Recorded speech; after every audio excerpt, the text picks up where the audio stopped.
జీవితంలో ఎప్పుడైనా గమనించారా? మన తాత ముత్తాతలు, ఋషులు, యోగులు వీళ్ళందరిలో ఒక కామన్ విషయం ఉండేది. వాళ్ళ మొహంలో ఒక తెలియని తేజస్సు, మాటలో స్పష్టత, అంతులేని ఆరోగ్యం. వాళ్ళు జిమ్‌కి వెళ్ళలేదు, మల్టీవిటమిన్ టాబ్లెట్స్ వేసుకోలేదు. కానీ 90 ఏళ్లు వచ్చినా నిటారుగా నడిచేవారు. వాళ్ళ రహస్యం ఏంటి? అది కేవలం ఆహారం మాత్రమే కాదు. అది వాళ్ళు నిద్రలేచే సమయం. అదే బ్రహ్మముహూర్తం. ఈ రోజుల్లో చాలా మందికి బ్రహ్మముహూర్తం అంటే కేవలం దేవుడికి దీపం పెట్టే సమయం అని మాత్రమే తెలుసు. కానీ దీని వెనుక నోబెల్ ప్రైజ్ స్థాయి సైన్స్ దాగి ఉంది. ఈ వీడియోలో మనం పురాణాల జోలికి వెళ్ళట్లేదు.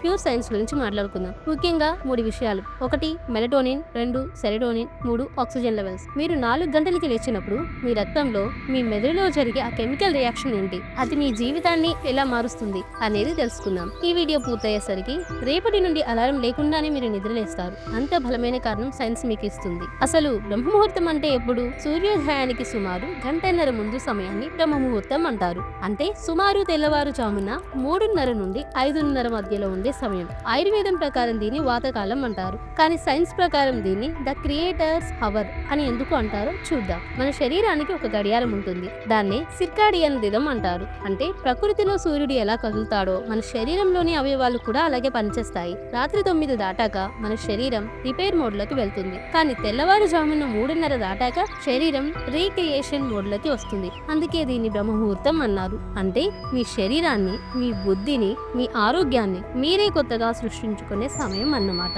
ఈ సమయంలో వాతావరణంలో, మన శరీరంలో జరిగే మార్పులు మరే సమయంలోనూ జరగవు. ఆ మార్పులు ఏంటి ఇప్పుడు డీటెయిల్ గా చూద్దాం. మొదటిది మరియు అత్యంత ముఖ్యమైనది ఆక్సిజన్. పగలు మనం పీల్చే గాలిలో పొల్యూషన్, దుమ్ము, కార్బన్ డైఆక్సైడ్ ఎక్కువగా ఉంటాయి. కానీ రాత్రంతా వాహనాలు తిరగవు, ఫ్యాక్టరీల పొగ తగ్గుతుంది, చెట్లు రాత్రంతా వదిలిన కార్బన్ డైఆక్సైడ్ ప్రక్రియ ఆగిపోయి తెల్లవారుజామున వాతావరణం నిశ్శబ్దంగా మారుతుంది. సైన్స్ ప్రకారం బ్రహ్మముహూర్తంలో వాతావరణంలో నాసెంట్ ఆక్సిజన్ లేదా ఓజోన్ శాతం చాలా ఎక్కువగా ఉంటుంది. ఇది మామూలు ఆక్సిజన్ కంటే చాలా శక్తివంతమైనది. ఈ సమయంలో గాలిలో ఉండే ఆక్సిజన్ స్వచ్ఛత సుమారు 41%, 41% ఎక్కువగా ఉంటుందని కొన్ని అధ్యయనాలు చెప్తున్నాయి. మీరు ఈ సమయంలో నిద్రలేచి కేవలం గాఢంగా ఊపిరి పీల్చుకుంటే చాలు, మీ ఊపిరితిత్తుల్లోని ప్రతి కణం స్వచ్ఛమైన ప్రాణవాయువుతో నిండిపోతుంది. ఈ ఆక్సిజన్ నేరుగా మీ రక్తంలో కలిసి హిమోగ్లోబిన్ ద్వారా మెదడుకి చేరుతుంది. మామూలు సమయంలో మెదడుకు అందే ఆక్సిజన్ కి, బ్రహ్మముహూర్తంలో అందే ఆక్సిజన్ కి చాలా తేడా ఉంది.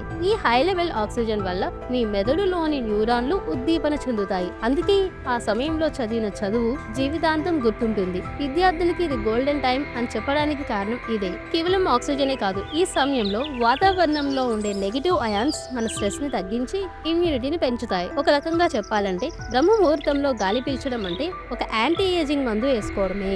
ఇప్పుడు అసలు విషయానికి వద్దాం. మన బ్రెయిన్ కెమిస్ట్రీ. మన మెదడులో 2 కళ్ళ మధ్యలో లోపలి భాగంలో బఠానీ గింజంత సైజులో ఒక గ్రంథి ఉంటుంది. దాన్ని పీనియల్ గ్లాండ్ అంటారు. ఆధ్యాత్మికంగా దీన్ని 3వ నేత్రం లేదా జ్ఞాన నేత్రం అంటారు. ఈ పీనియల్ గ్లాండ్ ఒక అద్భుతమైన హార్మోన్ విడుదల చేస్తుంది. దాని పేరే మెలటోనిన్. ఇది మనం చీకటిలో ఉన్నప్పుడు మాత్రమే విడుదలవుతుంది. రాత్రి 9 నుండి తెల్లవారుజామున 2 గంటల వరకు ఇది పీక్ స్టేజ్ లో ఉంటుంది. ఇది మనల్ని గాఢ నిద్రలో ఉంచుతుంది, శరీరాన్ని రిపేర్ చేస్తుంది. కానీ బ్రహ్మముహూర్తం వచ్చేసరికి ఒక మ్యాజిక్ జరుగుతుంది. ఎప్పుడైతే మీరు ఈ సమయంలో నిద్రలేస్తారో ఆ మెలటోనిన్ మెల్లగా తగ్గడం మొదలవుతుంది. అదే సమయంలో సెరటోనిన్ అనే మరో హార్మోన్ ఉత్పత్తి అవడం మొదలవుతుంది. సెరటోనిన్ ని హ్యాపీ హార్మోన్ లేదా ఫీల్ గుడ్ హార్మోన్ అంటారు. ఇక్కడ లాజిక్ ఏంటంటే, మీరు సూర్యుడు వచ్చాక అంటే 7 లేదా 8 గంటలకు లేచారనుకోండి, అప్పటికే బ్లడ్ లో కార్టిసాల్, స్ట్రెస్ హార్మోన్ పెరిగిపోతుంది. అందుకే లేవగానే చిరాకుగా, బద్ధకంగా ఉంటుంది. కానీ బ్రహ్మముహూర్తంలో లేచినప్పుడు మీ బ్రెయిన్ లో ఇంకా మెలటోనిన్ తాలూకు ప్రశాంతత ఉంటుంది. దానికి తోడు సెరటోనిన్ తాలూకు ఉత్సాహం తోడవుతుంది. సైన్స్ పరిభాషలో చెప్పాలంటే the perfect balance of relaxation and alertness. అందుకే ఆ సమయంలో మెదడు కత్తిలా పనిచేస్తుంది. ఎలాంటి క్లిష్టమైన సమస్యలైనా చిటికలో పరిష్కరించగలిగే శక్తి ఆ సమయంలో బ్రెయిన్ కి ఉంటుంది. డిప్రెషన్, యాంగ్జైటీ ఉన్న వాళ్ళకి బ్రహ్మముహూర్తంలో నిద్ర లేవడం ఒక దివ్య ఔషధం. ఎందుకంటే వాళ్ళలో లోపించేది ఈ సెరటోనిన్ మాత్రమే. ఇంతేనా? ఇంకేం లేదా? ఉంది. Brain waves. మనం ఇప్పుడు మాట్లాడుకుంటున్నప్పుడు మన మెదడు బీటా స్టేట్ లో ఉంటుంది. అంటే అలర్ట్ గా, బిజీగా ఉంటుంది. కానీ బ్రహ్మముహూర్తంలో నిద్ర లేచిన వెంటనే మన మెదడు తీటా మరియు ఆల్ఫా స్టేట్ లోకి వెళ్లే అవకాశం ఎక్కువగా ఉంటుంది. ఈ తీటా స్టేట్ అనేది చాలా అరుదైనది. గాఢమైన ధ్యానం చేసేటప్పుడు లేదా మన సృజనాత్మకంగా ఆలోచించేటప్పుడు మాత్రమే ఈ స్టేట్ లో ఉంటాం. ప్రపంచంలో గొప్ప గొప్ప ఆవిష్కరణలు జరిగినప్పుడు ఆ సైంటిస్టులు ఈ తీటా స్టేట్ లోనే ఉన్నారని రుజువైంది. బ్రహ్మముహూర్తంలో లేచి మీరు చదివినా, ధ్యానం చేసినా లేదా మీ పనులు ప్లాన్ చేసుకున్నా మీరు నేరుగా మీ సబ్ కాన్షియస్ మైండ్ తో కనెక్ట్ అవుతారు. మనం గుడికి వెళ్ళినప్పుడు కోరికలు కోరుకుంటాం కదా, నిజానికి మన సంకల్పం నెరవేరాలంటే చేయాలంటే అది సబ్ కాన్షియస్ మైండ్ లో నాటుకోవాలి. అందుకు బ్రహ్మ ముహూర్తం బెస్ట్ టైం. ఆ సమయంలో మీరు ఏది బలంగా అనుకుంటే అది జరిగే ఆస్కారం ఎక్కువ అని సైకాలజీ చెప్తుంది. చూసారా, బ్రహ్మ ముహూర్తం అంటే ఏదో చాదస్తం కాదు. అది మన పూర్వీకులు మనకిచ్చిన ఒక అద్భుతమైన బయో హ్యాక్. స్వచ్ఛమైన ఆక్సిజన్ తో ఆరోగ్యం, సెరటోనిన్ తో ఆనందం, తీటా వేవ్స్ తో అద్భుతమైన ఏకాగ్రత.